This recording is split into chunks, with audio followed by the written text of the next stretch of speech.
Going, everybody. Bryan Alvarez here on Wrestling Observer Live. We are here every day, Monday through Friday, noon Pacific 3 Eastern, Sunday 3 Pacific 6 Eastern, Saturday mornings with Jim Valley, 10 a.m. Pacific 1 Eastern, Sundays with Andrew Zarian. Yes, it is Tuesday here on the show. You know what that means? We got a lot to talk about here today. My favorite show taking place tonight, NXT. Got a lot of matches announced for that show. I hope it starts getting better. I do like to see good wrestling shows.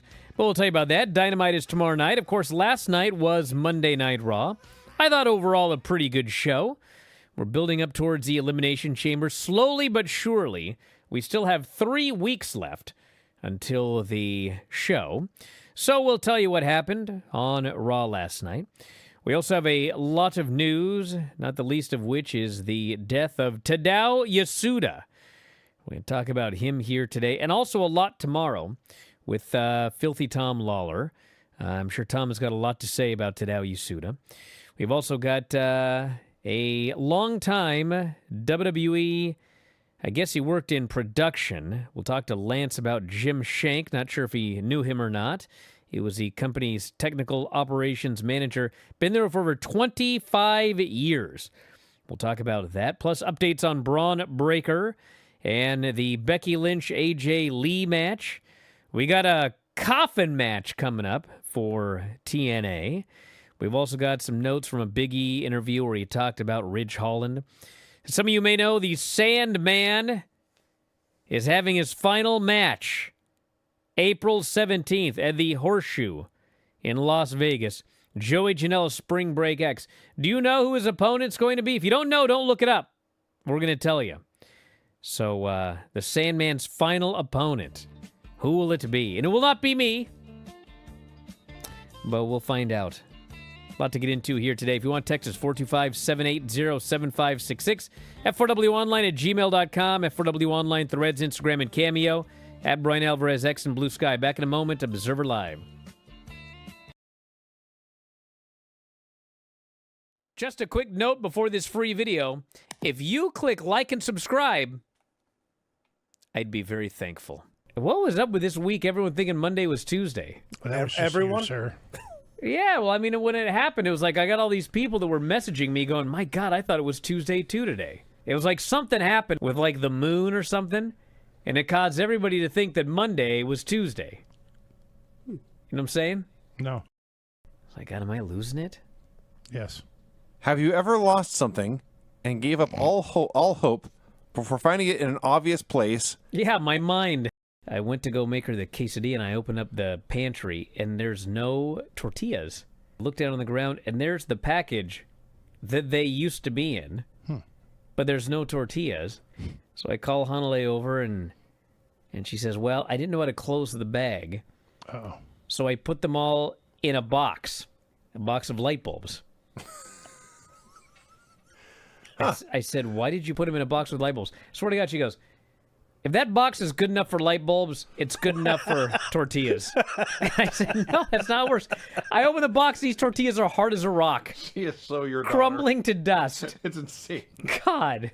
I lost my wallet at the Alamo Dome. The next day, I got a call from an usher that he found it. When I met up with him, everything was still in it. He refused to accept any money from me. Wow. Wow. I once lost my wallet in El Segundo. Lantian says Big Dave's sanity. Wow. Well, I mean, he found it then. It's right there. It's never lost. 99% of the time, no matter where I park, I always know exactly where it is. But there's always that 1% of the time where is my car? Dude. And it's like in a bizarre place. Like, what's going on? All right, Granny, what do we got? We need to buy you a machine that you speak into, and it converts your voice into text. Oh, my God. So you don't have to write it down anymore. Absolutely not. And then I think even better, we put that text into a text-to-voice app and have it read her. Oh, my God. Whatever. Stacy Keebler, her and Tori had a eggnog fight. Just a minute here. Okay. Looks at my page. Then he I looks decided completely depressed over there. Take something from down below. Mind your own business. They're like, Ray Kinsella builds a baseball field Field on of his Dreams. Kevin Costner. Baseball. James Earl Jones. If you build it, they will come. Iowa. Oh, all right. You didn't let me finish the question, Brian. No, she's right. Oh, she yells at me.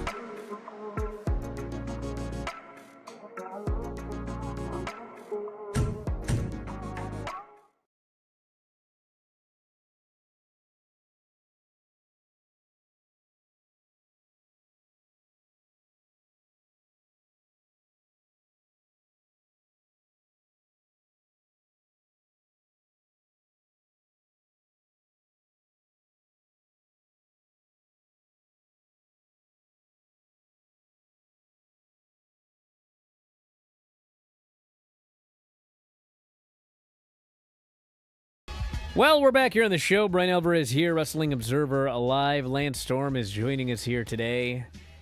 And so, Lance, you did not know Jim Shank. I do not believe so. I'm terrible with names, but it's also been 23 years approximately since I was working there with any frequency. So I do not recall him by name, but condolences, obviously, to his family. Yeah, they had a tribute graphic to him. I think it was actually at the very end of the show last night, if I recall correctly, because I actually turned off the show and didn't see it. And then I think I had turned the show back on, or I opened up my iPad or something, and all of a sudden I saw the graphic, so it must have been at the very end of the show. But he had been with the company for 25 years, passed away February 6th, age of 60, multi-year battle with colorectal cancer, and a GoFundMe campaign had raised $200,000 to help pay for an emerging treatment that they hoped would save his life. Vince, Kevin Owens, Randy Orton, Alexa Bliss, Cody, Bruce Pritchard, Chris Jericho, Rusev, Shinsuke Nakamura among the top donors. But he did pass away, so all of the best to everybody in WWE, his friends, his family. Very sad story. A lot of tributes to him over the last couple of days. Triple H said he was a fixture backstage, an incredible teammate, helped create the magic of the live experience at WWE. Thoughts on those of our entire crew, talent roster with his family this time. It's never goodbye, but see you down the road, he said. And Shinsuke Nakamura is noted, donated to his GoFundMe. And Nakamura also did a big tribute to Tadao Yasuda, who also passed away. Also, early 60s. He was 62 years old. And no cause of death, although at one point, well, anyway. Nakamura did post a tribute because Yasuda was actually Nakamura's first opponent in professional wrestling. Wow. Tadao Yasuda was he was a sumo, and then after that he went to work for New Japan Pro Wrestling. And even though he was like a sumo star, you know, they had other sumo stars that got pushed real big as sumo stars when they debuted, but he did not. He started as a young lion, worked his way up for a long time, and was just a guy. And then Antonio Inoki lost his mind, and he was all about these wrestlers should be fighters. They should be tough guys. And so Pride had kicked off a few years earlier, and so he wanted his guys to fight and win MMA matches. And this pretty much derailed the career of Yuji Nagata for like a decade, it seems. But Tadao Yasuda, he had a very famous match with Jerome LeBanner, and it wasn't even like a great match. You know, Jerome LeBanner was a kickboxer, and they ended up on the mat. And, I mean, they're on the mat forever. And, like, nobody's doing anything. And then finally, Yasuda just figured, I'm going to put my forearm right on his neck. And Jerome LeBanner freaked out and tapped. And so it was like a gigantic win. And so Antonio Inoki was like, this man needs to be the IWGP Heavyweight Champion. And, in fact, he won the title, beating Yuji Nagata. And it was not a long reign, but he had it. And then after that, it was kind of, you know, he ended up retiring in 2011. He was in the Mackay Club. You guys remember the Mackay Club back in the day? But in 2007, he attempted to commit suicide, carbon monoxide poisoning, although he later claimed it was an accident and he did not try to commit suicide. But that was in 2007. And he kept wrestling for several years afterwards and recently been working for a security company. So Tom has got a lot he wants to say, I'm sure, about Tadao Yasuda, so we'll talk more about him tomorrow. But all the best to his friends and family as well. So Braun Breaker, on Raw last night, they announced that he was so angry after last week's Raw that he went home and he worked out until 5 a.m. and gave himself a hernia. Which is not what happened. But I guess they had to come up with some explanation. You're allowed to make things up in wrestling, Brian. You are, but you know what? Could you make this guy look like more of a lunkhead? I mean, he probably suffered this hernia, training or in football or God only knows what. Their storyline is he got so mad after an angle that he went home and worked out and gave himself a hernia.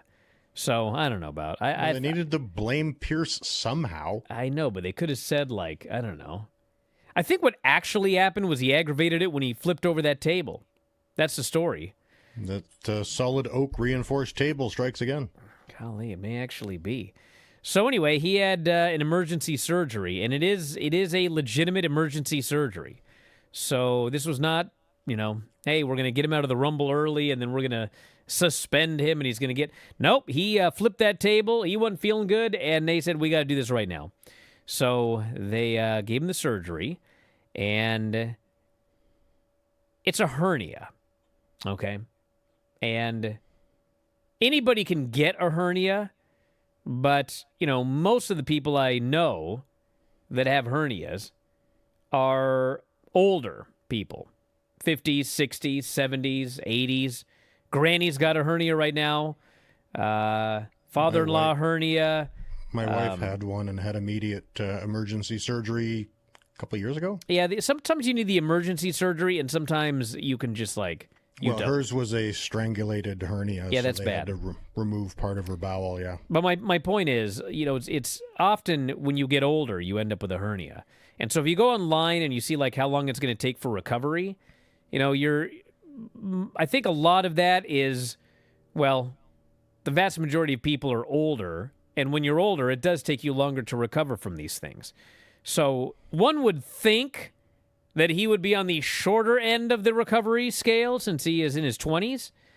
But it was a serious surgery. And all I know is within WWE, there is a feeling that he ain't going to be back by WrestleMania. He's going to be out a while. So we'll see. There are certain things that, remember John Cena, tore his triceps or his pec or whatever, and then, 4 months later, he won the Royal Rumble. He came back, really, really early. And then, of course, he didn't do a lot leading up to WrestleMania. He had more healing time.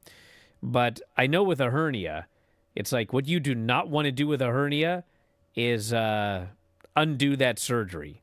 And so I don't think this is one that you can try to come back early from. I expect that he's going to be out for a while. So all the best to him. I mean, the original plan was he was going to win the Royal Rumble and headline WrestleMania. And they changed plans for a number of reasons. And it's probably actually quite glad now. It's actually amazing when you think about it because if he'd have won, they'd have been. He wasn't headlining Mania one way or the other. And if he had won the Royal Rumble, flipped that table over the next night, and undergone emergency surgery, you just lost your WrestleMania main event just like that. So it's actually, I guess, fortuitous in some ways that he did not win. For creative, not for him. Well, for him it sucked either way. It didn't matter. Yes. The Rumble, yeah. I guess he could have it on his resume that he was a Royal Rumble winner, but anyway, that's what happened to Braun Breaker. So hopefully he's better soon. And Dave also, by the way, noted in the Observer that up until the day of the show, everyone's talking about, there's no way Sammy's going to win, there's no chance, blah blah blah. It wasn't decided until the day of the show who was winning that match, and Sammy obviously was pushing to win the title, and they went back and forth and back and forth and they decided, nah, Drew's winning. So, if it was in discussions that he was going to win, Maybe they have some plan, or maybe they just decided, you know what? We missed the peak, and that just ain't going to happen in this career. Or maybe for the sake of morale, they didn't want to tell him 3 weeks ahead. It's like, nope, you're losing. So they say it's undecided yet, Sammy. We'll see. Well, he didn't win. And maybe he'll win the Rumble next year and win the title at next year's Saudi WrestleMania, but he'd have to be really heated up to do that, let me tell you at this point. Back in a moment with more Observer Live. Just a quick note before this free video. If you click like and subscribe, I'd be very thankful. Granny, how are you feeling? I'm good. Set up an exercise program. What kind of exercises are you doing? Well, for one thing, just sitting. I got that Excuse one me? down. Kick my Sounds like my exercise program. Your exercise is just sitting. Who was the most inspiring person you have ever met? Granny of late. Fair enough, yeah. Yeah. I got nothing better. I'll have to say myself. Okay. What's the best part about having a massive heart attack? Not dying, I guess. There you go. Good Yeah. answer. Jeez, what a question. Which vegetable would you send to outer space for aliens to try? Broccoli. How do you have that so quickly? Ridiculously fast answer. You've thought about this before. It was at WrestleMania, the one in Phoenix. I can't remember which one. I gotta go. I have to sneeze. Bye. Okay, bye, Granny.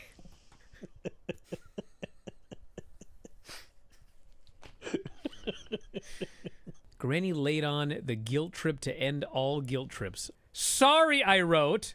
Forgot we going 30 minutes late. And then you began. Gee, thanks. 30 minutes late. Was not told. Aggravating. I guess my time doesn't mean anything. Jeez. Wow. Golly. You happy, Granny? You made me so angry. You're over there snickering, laughing at what you've done. God. Good. You're going to have a heart attack Anything like else? Granny. Yeah. Goody, goody. Goody goody, she says. The news of you having a What Cardiac medication arrest. did they give you? To make the heart blacker? You enjoying yourself, quietly giggling over there? All right, Granny. What have you got today? Nothing. All right, we'll see you later. You better have something after all that. Liv Morgan versus Ray Ripley. Just recently. That's the date. You told me that you watched CM Punk and Drew and didn't watch any more of the show, but this was on the show. I know. I watched this one because I wanted to see what happened with Dominic. In which Midwestern city did rapper Eminem grow up? Detroit. Eminem? Eminem! 8 Mile. Okay, we had a new segment. Granny reads rapper names. That's I'm an M. I am an M. Eminem. Eminem. Yep. Eminem. Ryan Adams covered an entire Taylor Swift album. What is the name of that album? Ryan Adams. 1989. Yeah. That's the right answer, dum-dum. Excuse me. Okay, now I'll quit picking on Brian and go away. Thanks, Granny.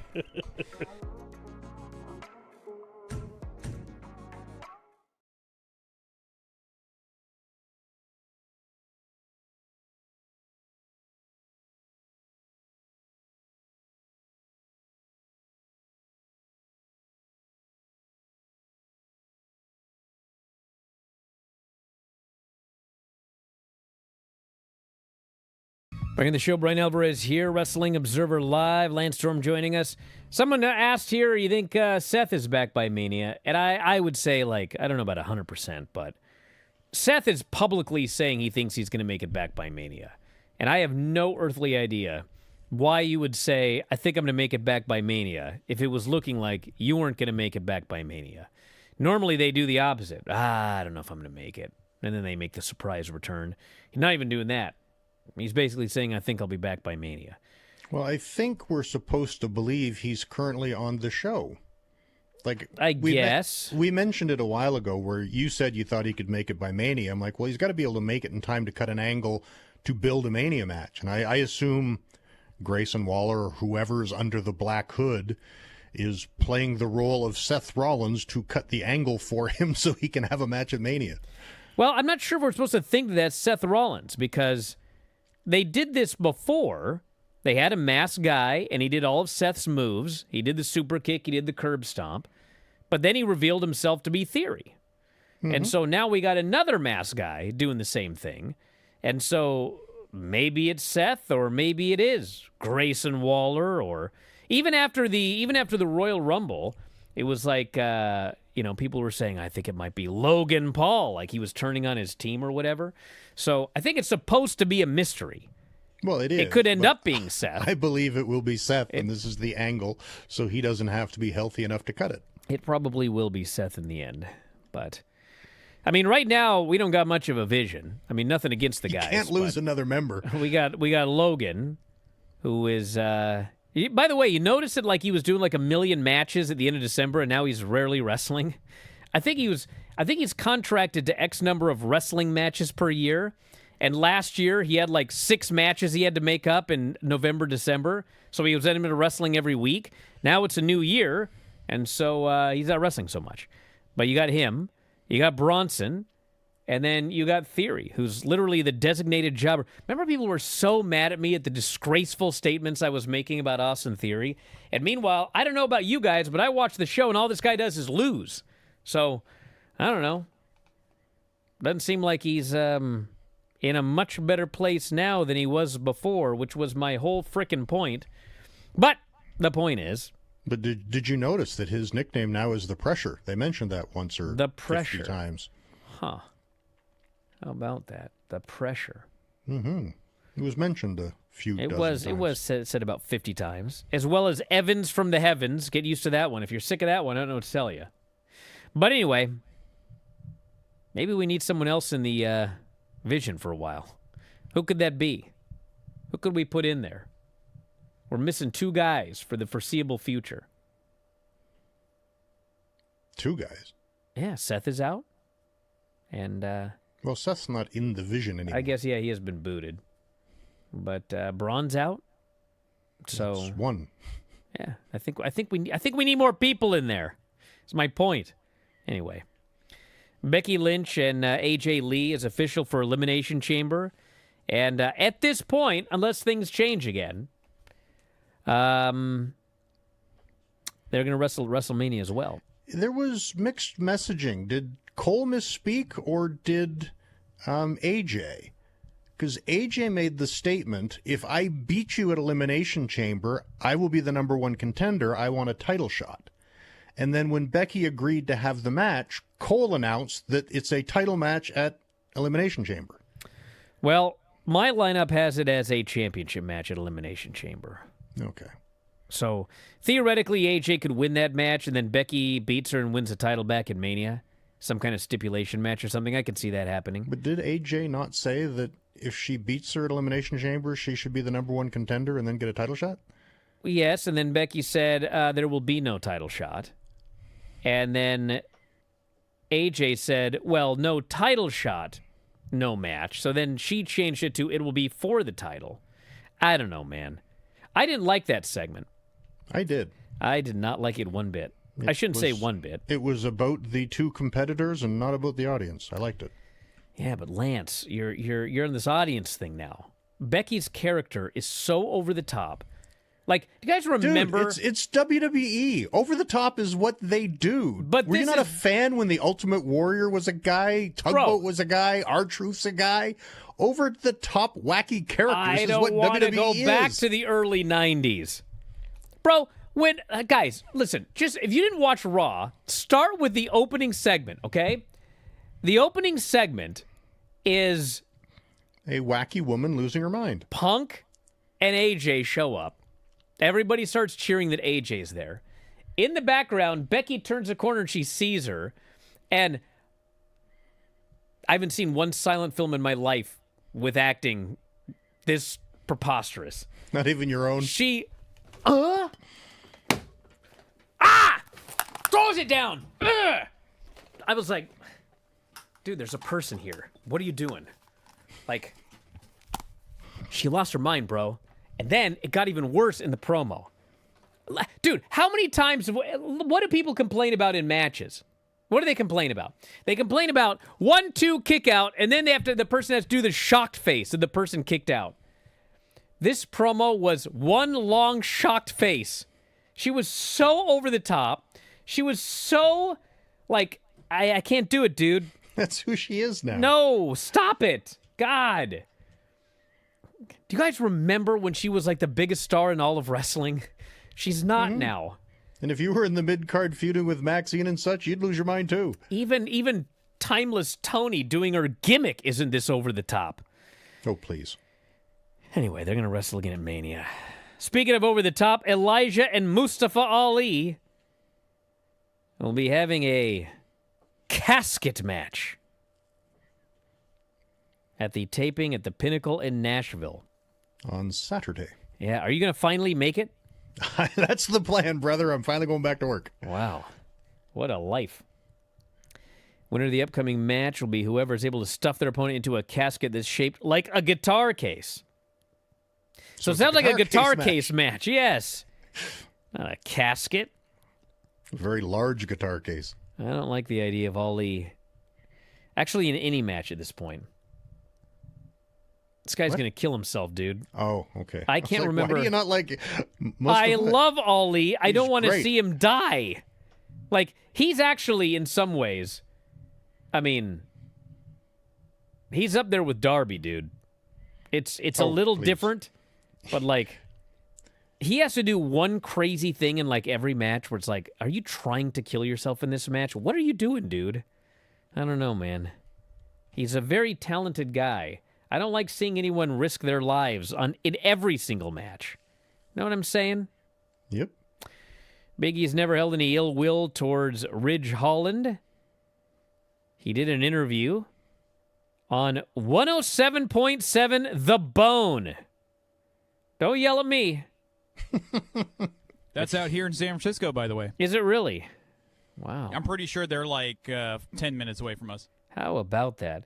Well, hello to 107.7 The Bone. In case you're tuning into Sports Byline today. He said, I talked to Ridge right after it happened. He actually sent me like a 10-pound box of meat as well. You know, that's how men say, I'm sorry. Here's a box of meat. Thankfully, we had a conversation. There was never any grudge held on my end. Things happen in our industry. Things happen. People get hurt. It wasn't malicious. Told him immediately there were no hard feelings. I know, unfortunately, he's gotten a lot of flack online. I know he's dealt with injuries of his own. He's dealt with losing his job. My heart in many ways goes out to him. I hope he's doing okay. I hope he's recovering. Man, there was never a moment of ill will at all for me. It's the nature of what we do. You signed up for something that is incredibly fun, incredibly rewarding, but also has very inherent dangers as well. And he says, when you're young, I knew neck injuries happen in our industry. I never thought it would happen to me. Very easy to feel invincible when you're young. Very sobering when you get to talk to these legends. You realize they've been on the other side of things, where now they're dealing with pain. They're now dealing with life in their 50s, 60s, and beyond, dealing with all the bumps and bruises from time in the industry. I think his message was very poignant, this being William Regal, when he talked about asking people to stop doing stupid moves where they get dropped on their neck, and wanting to take care of these young athletes. So that's what Big E has to say about Ridge Holland. He's a super nice guy, and his power of positivity is a shoot. Yeah, it is. Yeah, great guy. What a horrible follow-up to the New Day turning on Big E. They haven't done anything with them. They had so much heat, and then literally the follow-up was, come out every week and get more heat and then go away. And then they just are a team now. So, disappointing. The Sandman... Yes? Nothing, go ahead. The Sandman's final match. He's 62 years old, by the way. Will take place at Joey Janela's Spring Break 10 at the Horseshoe in Las Vegas on April 17th. And I told a story on Observer Radio. You know, Sandman's had his ups and downs, but I did a show, and I think it was 2007 for Norm Connor's IWC. And it was like a four-way with me and Ruckus and Delirious and Larry Sweeney, which I really liked that match, by the way. But backstage of the show was the Sandman. And I'll just say that I saw the Sandman backstage, and I would not have predicted he would be wrestling 20 years from now or doing anything. But here he is. And they have announced that his opponent will not be Joey Janela. It will not be Bryan Alvarez, Lance Storm, Filthy Tom Lawler, Rhino. It will be the Invisible Man. More after the break. range. Observer Live.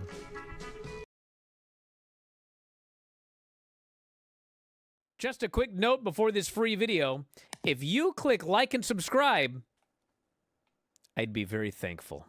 Let's do this unnecessary censorship. Talk about your Psalms, talk about John 3:16. Austin 3:16 says I just your ass. That was terrible. Horrible. They weren't the Heart Foundation. They weren't the British Bulldogs, okay? They're two geeks. And this celebration these guys did. Oh. I mean, they're like, Sean, give me brother. Yeah. A place like that? You two dorks. That's what you did. Why are you so excited? Because they're awesome. Okay. That was better than the first one. It picked up at the end there. Chaos. Unnecessary censorship. He beat him. And he beat him. And he beat him. And he beat him. And he beat him. And he beat him. And he beat him. And he beat him. I'm sweating. Time to stop. And he beat him. Was this edited? And then he beat him. And he I don't beat think so. him. I actually wore that shirt. It just says he beat him. He beat him. He beat him all the way down. Like, All the way down, you say? I dropped her off at camp, and the camp counselor just looks at me. She goes, he beat him and beat him. I was like, gag gift. Brian, would you for me again this week? It's too hot to do much. That's true. It is too hot to do much. I guess I just better do it because it came up for me. I'll wait. It won't come up again. It's pretty short, so I'll just do it. Yeah. Now I gotta find it back. Okay. It isn't Dale, I'm coming gonna up. kill you. How about you just it? Okay. Ouch. What else have we got, Vinny? Hope the granny licks her finger to turn the page. Lick that finger. There'll be Page an 2. unnecessary censorship coming up. Lick that.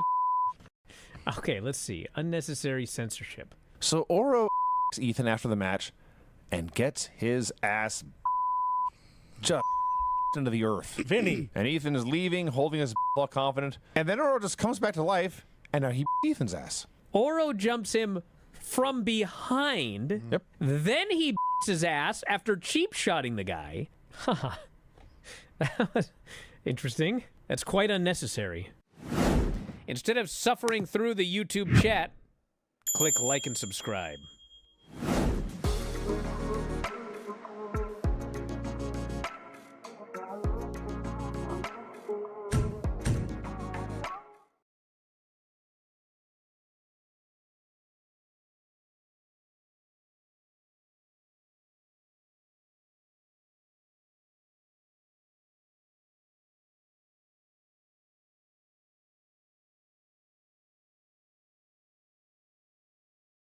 Back in the show, Bryan Alvarez here, Wrestling Observer Live. Yes, the Invisible Man. Debuted in 2012 for DDT. First appearance at GCW at the Spring Break Cluster, I think he worked in film before that. 2017. Is that right? Yeah. He won the Cluster at 2019 Spring Break. He would then die, it says here. But he recovered from that condition. Is that what death is, a condition? To defeat his brother Invisible Stan at Spring Break 3 in 2019. His last appearance was in last year's Cluster. A 90-person match. How did I not get on that show? Won by 13-year-old Brody Lee Jr. Tickets are available for Joey Janela's Spring Break 10 right now. Then we have this story I just got to read before Raw. Kevin Nash explained why he and CM Punk never ended up facing each other in 2011. He says on his podcast, I was supposed to wrestle CM Punk after I cost him the belt. But he said something that pissed off Paul, Triple H, about something with him and Stephanie. It wasn't on script, and Paul was not happy. Paul came back and basically said, you're not wrestling Punk. I am. I'm beating that MFer. Like, he was hot. It wasn't like... anyway, so that's what happened. Punk made Triple H really mad, and so Triple H made him pay by beating him. And he says now they get along much better. They have mended their relationship and gotten closer. And Nash said he knows how much Triple H cares for Punk now and how much they trust each other. So things change. People can change, Lance. People can grow up. It does happen. Yeah. This person here says, sounds made up. Does it really? Does it really? All right. Hey, Impact did pretty good. Yes. 0.05 and 241,000. Yes, we have a upward trajectory going. Well, they changed the ratings, but yes. But even still, looks good. I would imagine even without the change, we'd have an upward trajectory a little bit, because that's a big bump. I hope so. Mm-hmm. So it opened up with the AJ Lee Becky thing, which we talked about earlier. I'm not going to go over it again. But I watched it so much as I wanted to turn that channel. I was like you last week with Roman Reigns and the singing crowd. I was ready to flip the channel. But I didn't. I suffered through it. You didn't give up. I didn't give up. Do I look like John Cena? A little bit. Then Usos and Otis and Tozawa for the tag titles. I thought this match was quite good. I thought Tozawa looked awesome. Everybody loves Otis when he's just being a monster. And ends up with Tozawa. Otis missed a charge. Usos speared him together, hit a 1D, which looked like it almost broke the ring. The entire, I swear to God, it looked like that ring broke. And Otis is a large man. He sure is. I did laugh in their attempts to rehab Tozawa, because he hasn't been portrayed as a skilled wrestler, despite being a very skilled wrestler. When Cole mentioned that he was actually a highly decorated wrestler before he came to us, which basically just means that they've done jack with him since then. Yes. I did also like in the match, there was a spot where Otis goes for the worm, and Jay is supposed to super kick him. But the worm is a moving target, and Jay missed by a frickin' mile. But because he missed, he lost his balance, and instead he dropped the back of his knee on Otis's head. So it worked out in the end, but yeah, that looked like it sucked. Yeah, great cover by Corey noticing that. And then Jay put over Otis and Tozawa, and Jimmy told Jay, you need to go and qualify for the Elimination Chamber and go back to being main event Jey Uso. That's coming up next week. Had a Liv and Dom promo with Stephanie. So, first, Liv's doing a promo, and Dom gives her flowers. Then Stephanie comes out, and Stephanie just cuts a promo on her in Spanish. And Liv has no idea what she said. She says, Dom... Is that allowed? A thing in the middle of the show in Spanish? It is now. Vince is gone. She goes, Dom, what did she say? Dom goes, I don't think I should tell you what she said, but you know what? I'll handle this. So he then cuts a promo on her in Spanish. And so then Liv says, well, what did you tell her? And Steph jumps in and says, he say he is a little bee. I can't say it here on Byline. And so Liv goes, well, I'm not a Spanish speaker, but I know you're a liar. Steph said, I hope you pick me, Liv, so I can beat you at WrestleMania. She goes to leave, and then Liv says, I'm not going to rush to make a decision. I'm not going to rush for you. I'm not going to rush for Jade. She calls her a puta, which is a whore. And boy, did Stephanie flip her lid. And she immediately hauls off and punches poor Dom. And I presume that's going to be the match for WrestleMania. Because I presume that Bianca would come back, win the chamber, and then face Jade. That's where I think it's going. But I could be wrong. Then we had Rhea, Lyra, Ivy, chamber qualifier. I thought this was pretty good.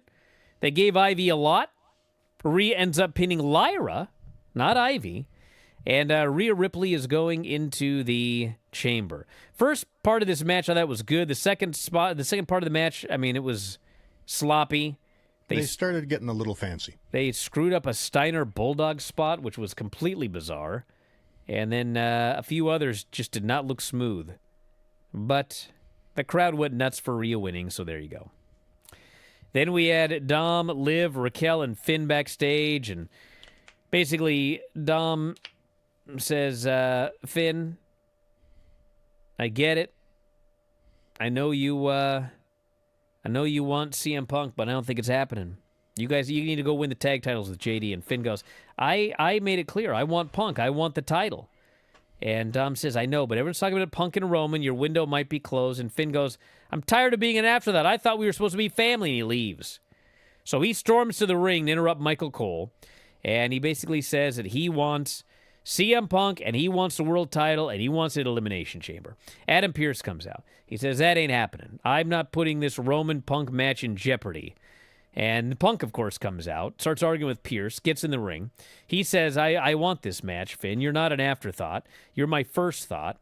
You don't deserve a title shot. You deserve an ass beating. Get in the ring. Let's see what happens. And Finn says, no, I'm not fighting you for no reason. Put the title on the line. I'll finish what I started 2 weeks ago. So Punk throws the belt down, says, let's do it right now. Pearce is screaming at him not to. Says, no way, this match is in jeopardy. Punk says, I'm the champion. I got some clout. Give me this match or I'm going to chase this guy all night and kick his teeth down his throat. So Pearce finally agrees. It is Finn and Punk, Elimination Chamber. The fans went nuts for this segment until they found out it wasn't tonight. Then they turned on it. And so I really like the symmetry of Punk beat Finn in Ireland, and now Finn wants to beat Punk in Chicago. It is Elimination Chamber in Chicago. Works out great. So Punk then says, or Cole says, well, or Punk says to Cole, we were supposed to do an interview. You want to finish the interview? So Michael Cole's question is, what are you doing? Why would you jeopardize one of the greatest main events in WrestleMania history for that? And now Punk is offended. I'm not jeopardizing anything. I'm building something. I'm chasing greatness. He says, I always want to be 1% better every day. I'll fight anybody, anywhere, anytime. And he says, Roman Reigns, I don't think you hate me. How could you hate me, asks CM Punk. I think you hate that you can't do a thing to stop me. Vows to beat him at WrestleMania. I thought this whole segment was great. Yep. Great. Then we had Heyman and his crew running into Pearce. So the key here is that there is a main event coming up later with Penta, LA Knight, and Theory. And Heyman made it, or Pearce made it very clear, none of these guys can interfere in the match. And Heyman goes, is that a declarative statement or a request? And Pearce said it was a threat. And then as he's leaving, Bronson tells Logan Paul, he's my problem now. What does that mean? Is Bronson going after Adam Pearce? I don't know, man. Natty and Maxine didn't like this one bit. So, speaking of wacky over-the-top characters, the story is that Natty and Maxine have been training, and then Natty turned on her, cost her the title. Maxine wants revenge. And, like, you can see, like, their idea is, we want to protect Maxine, so we're not going to have her get pinned or submitted. Instead, Natty beats her to death. She beats her in the ring. She beats her at ringside. She beats her on the table. She puts her on the sharpshooter on the table, the sharpshooter on the table. The referee counts him out or whatever. Maxine is crying in pain and agony, tears rolling down her cheeks. I'm like, way to protect her.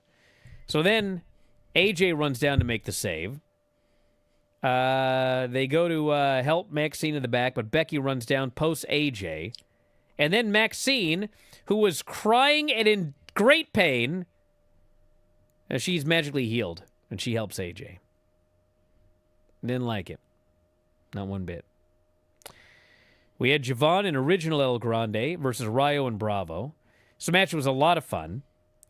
They had a spot, obviously, at the end. I'm sure you've seen it, even if you don't watch Raw, because it's all over social media. Bravo ends up going for a diving headbutt.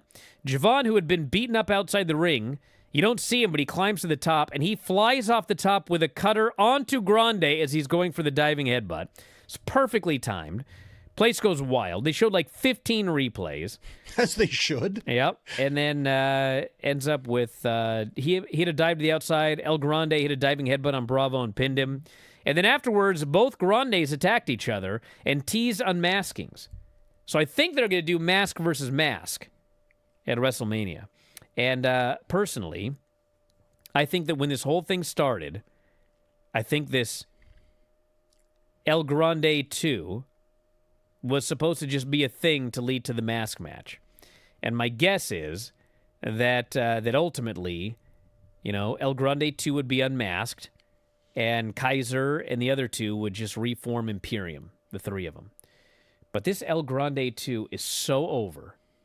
He's over in the U.S. He's super over in Mexico. It's a gigantic babyface for AAA.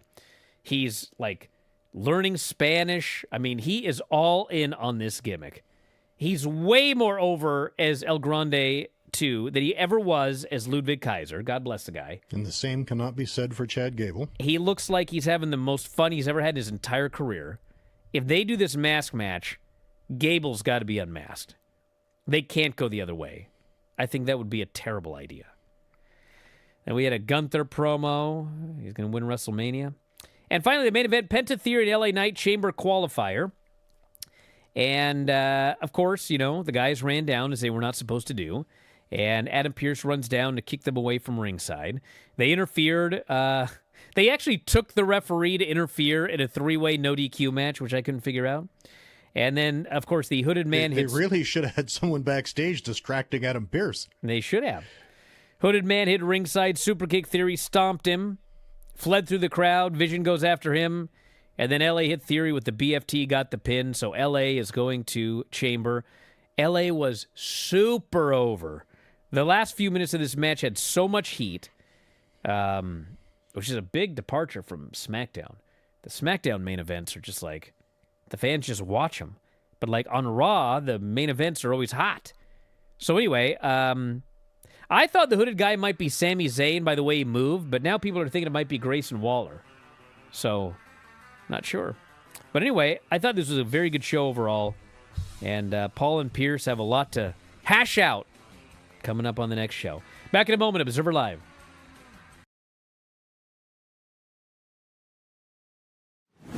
Check out this free video and make sure you hit like and subscribe.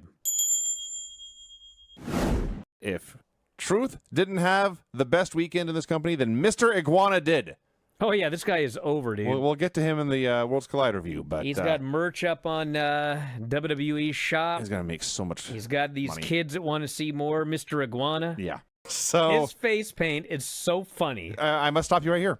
It's not face paint. Oh, would you stop? It's head paint. Yeah, it looks, he paints his whole damn head. It looks like he's he gets held upside down and they just dunk his head in green paint. Yes. It's absolutely bizarre. And when he's not wrestling, he wears the round silver spectacles. Yes. And he flicks his tongue constantly. Yes. As an iguana would.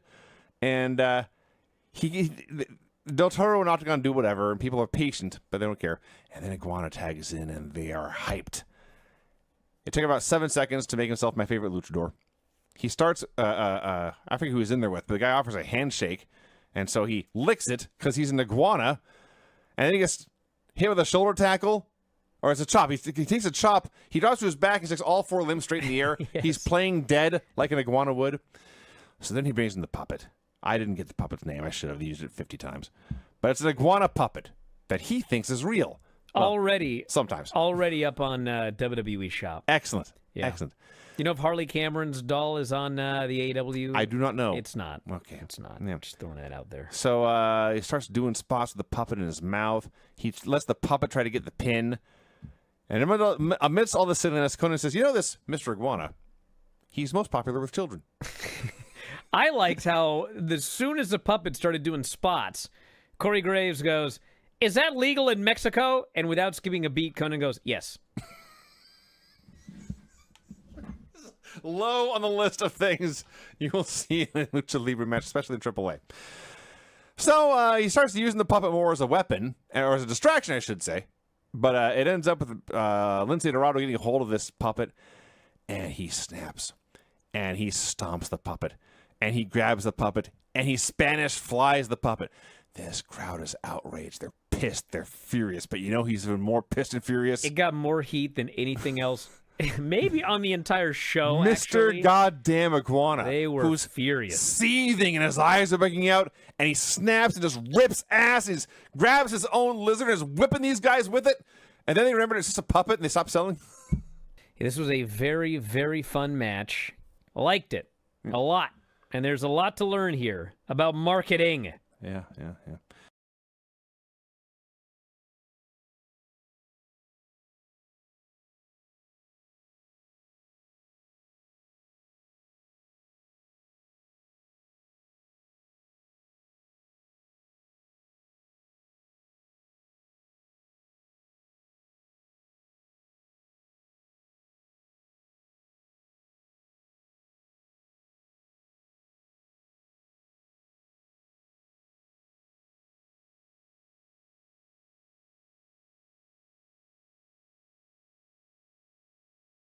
Back in the show, Bryan Alvarez here, Wrestling Observer Live. We got NXT coming up here tonight. Number 1 contenders match. Sol, Ruka, and Zarya versus Kendall and Ren. Whoever gets the pinfall is the number 1 contender. So I think that Sol or Zarya is going to get the pinfall. The other one's going to be angry. Turn on him. Contender for which title? The NXT Women's title. Okay. Jada Parker, Blake Monroe, Josh Briggs, Eli Knight, speed tournament match, and Hank and Tank versus Brad Baylor and Ricky Smokes. And Dynamite, we've got Ciampa versus Kyle Fletcher, TNT title. Rascals versus Young Bucks and the Wild Card team. Is it FTR? Or, I'm sorry, Copeland and Cage? Because the winner does face FTR. Chris Statlander, Tekla strap match. Kenny Omega and Swerve face-to-face. And then Impact, Lance. Nick Nemeth versus Rich Swann, which should be very good. Mara Sade and Ryan Nemeth in another fight, an Albuquerque street fight. Mike Santana promo. And BDE must give Eric Young his answer on whether or not he's going to join up with Eric Young. It's an odd pairing. But sometimes you need a veteran to help you grow. Right, Lance? I've heard that. I don't think he's going to say yes. Is this live? No. It's taped? Yes. Wait, so you're going to work and there's a tape show Thursday? We have, is it No Surrender on Friday and then a taping on Saturday? Oh, there is a No Surrender on I'm Friday. flying on Thursday. Ah, I see. Stax versus Trey Miguel International title. Righteous versus the Hardys versus Order 4. We've got Lei Ying Lee versus Ariana Grace, TNA Knockouts title. She talked her father into giving her that match. These are No Surrender matches, not Thursday. Yes, and Santana and Leon Slater versus Nick Nemeth and Eddie Edwards. All right, everybody, we got to wrap it up. Thanks, Lance, as always. I guess you're out of here from this point forward. And I'll talk to you guys later on tonight. Brian and Vinny show 20 years ago in NWA TNA, or TNA Impact. Final show before we switch to something else. And Granny's going to talk to us about the ghosts that she's been seeing in her apartment. We'll talk to you next time. Wrestling Observer Live.